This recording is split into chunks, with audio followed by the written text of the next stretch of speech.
اگر کوئی انسان شادی نہیں کرتا وہ گناہ گار ہوگا، بالکل ہوگا، وہ تارک سنت ہے کہ اس نے حضور کی سنت کو چھوڑ دیا۔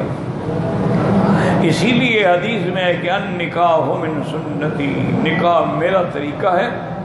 تو فرمایا کہ جس نے اعرض عن سنتی، میری سنت سے اعراض کیا فلیس منی، اس کا میری جماعت سے کوئی تعلق نہیں۔ شادی تو سنت ہے اور اللہ کے نبی نے حکم فرمایا ہے۔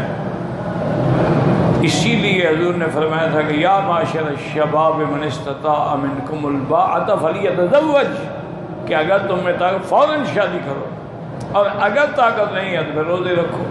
تو میرا بھائی گزارش یہ ہے کہ شادی نہ کرنا جو ہے خلاف سنت ہے۔ ہاں ایک بات الگ ہے کہ تم اگر خود جانتے ہو کہ میں شادی کے قابل نہیں ہوں، یہ تمہارے اور اللہ کے درمیان میں ایک بات ہے، کیوں عام آدمی کو تو پتہ نہیں ہے۔ لیکن بہرحال اگر کوئی عذر نہیں ہے، بندہ تندرست ہے، بیوی کے حقوق ادا کرنے کے قابل ہے، تو شادی کرنی چاہیے۔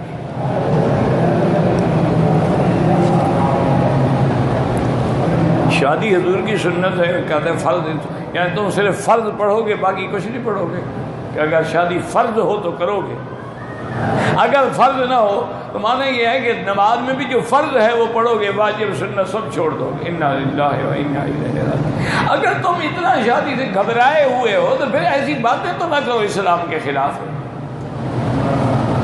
توبہ کرو، استغفار کرو۔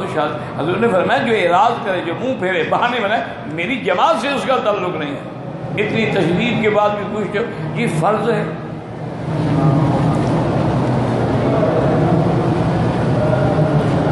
جو شادی نہیں کرتا وہ منکر سنت محمد مصطفیٰ ہے۔